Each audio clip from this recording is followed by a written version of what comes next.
Bueno, buenos días, tardes o noche.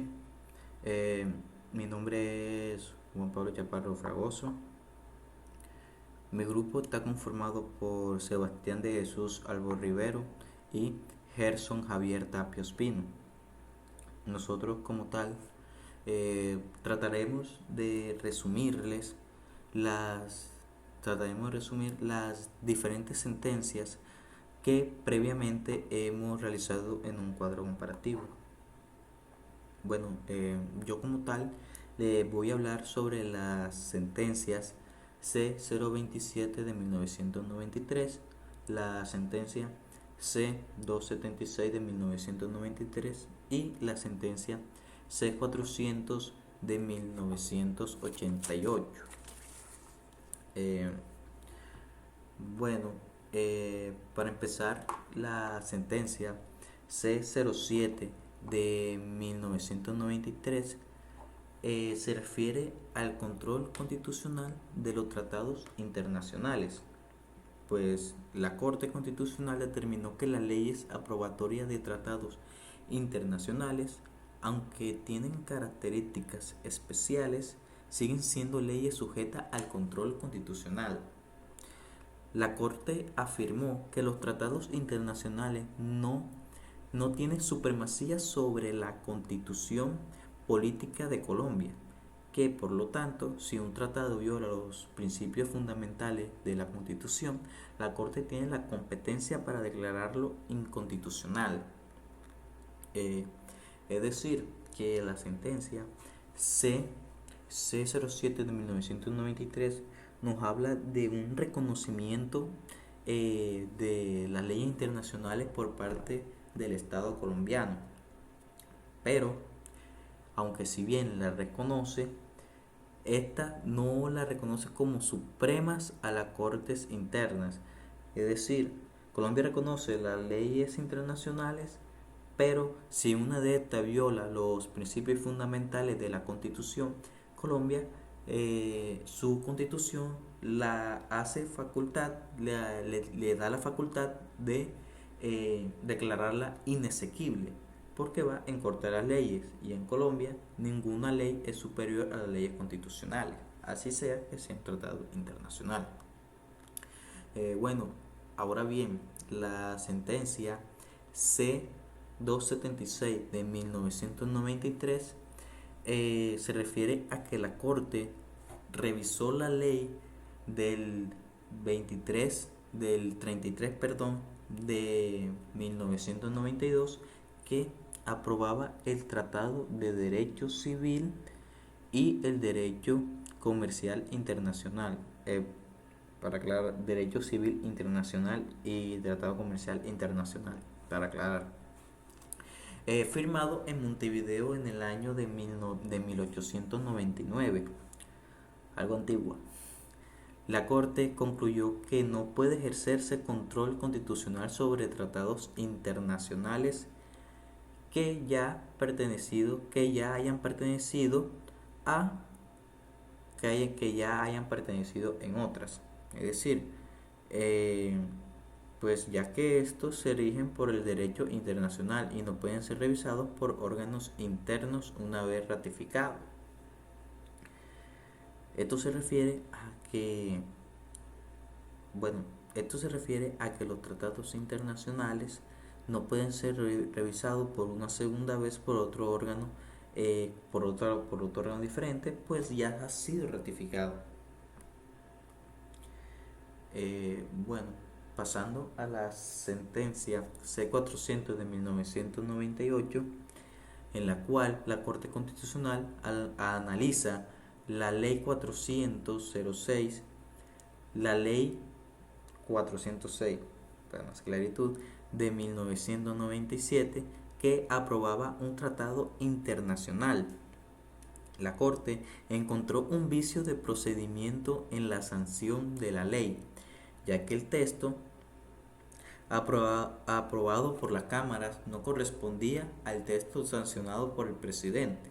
Sin embargo, la Corte consideró que este vicio era subsanable y remitió la ley a la presidencia para su corrección. Bueno, la sentencia también destacó la importancia de la legitimidad constitucional de los tratados y su armonización constitucional.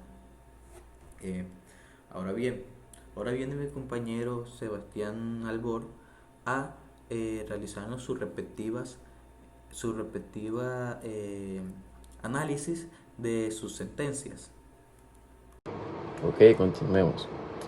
Bien, en la sentencia C-578 de 2002 se refleja la teoría del monismo con supremacía constitucional.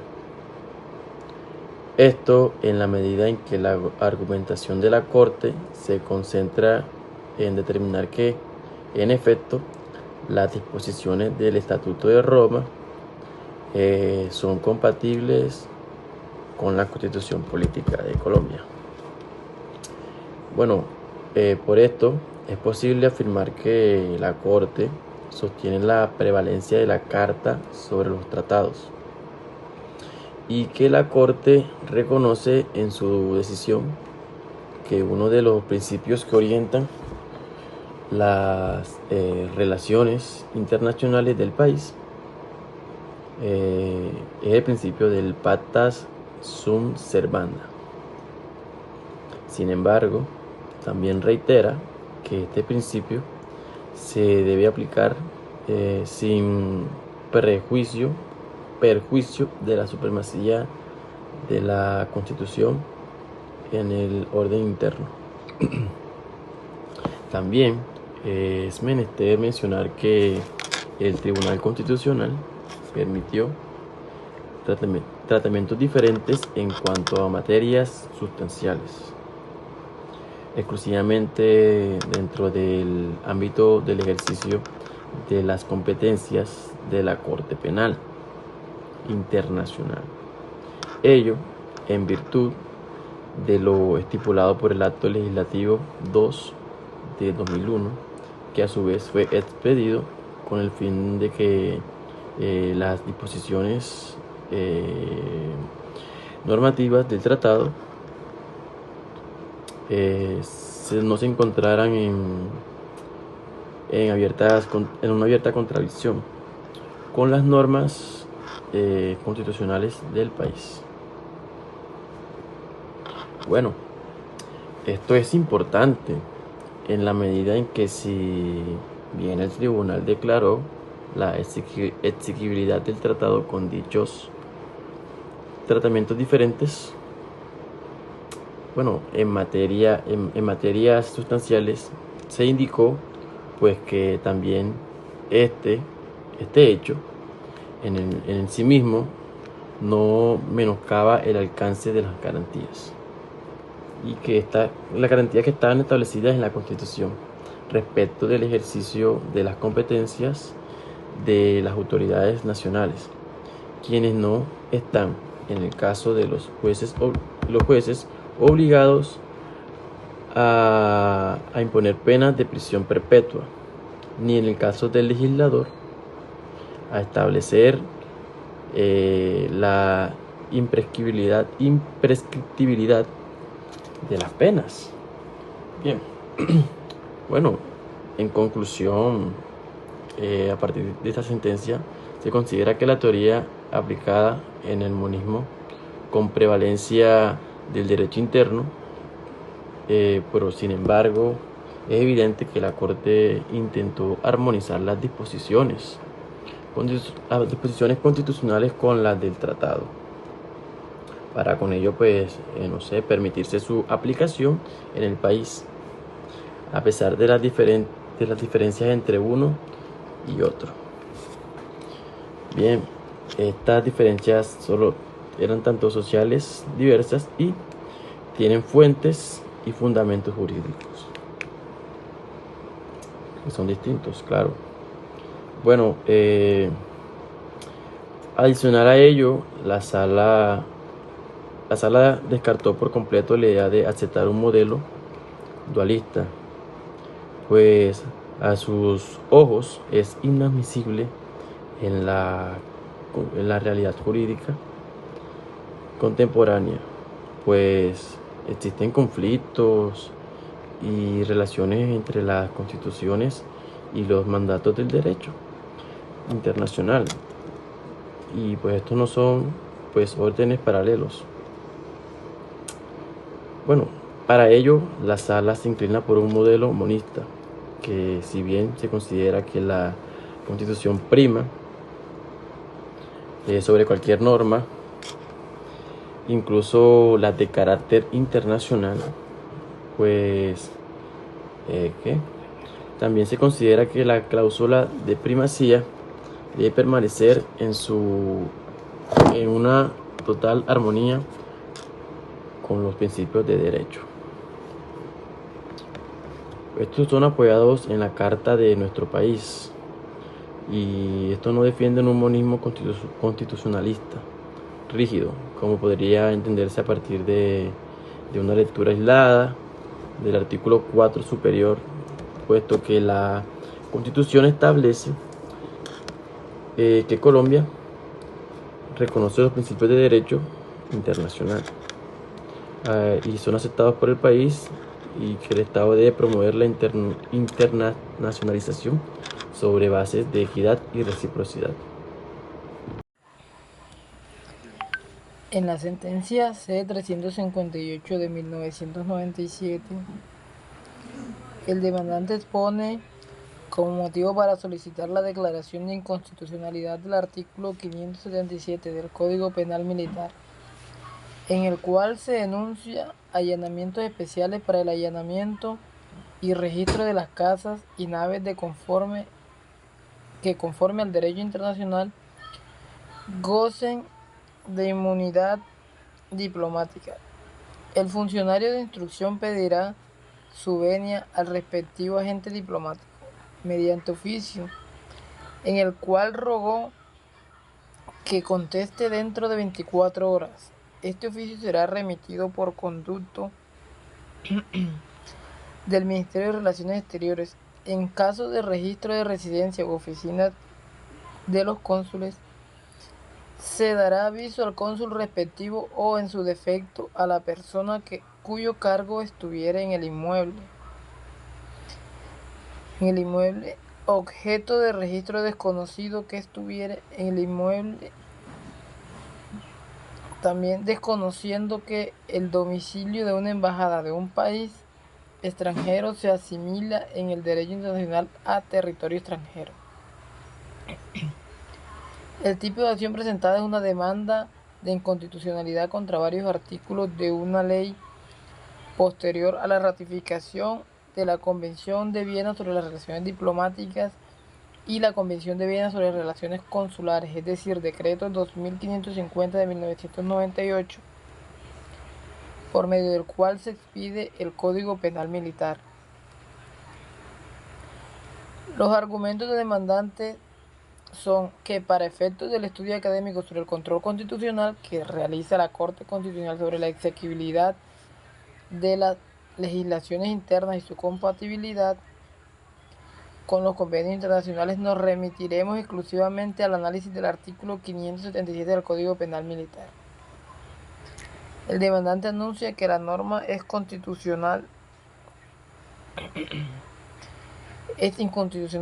debido a que se considera que la norma no se aplica en la práctica, y por esto mismo desmerita la labor legislativa, desprestigian el aparato judicial colombiano ante la comunidad internacional y menguan la credibilidad y respeto debidos a la administración de justicia.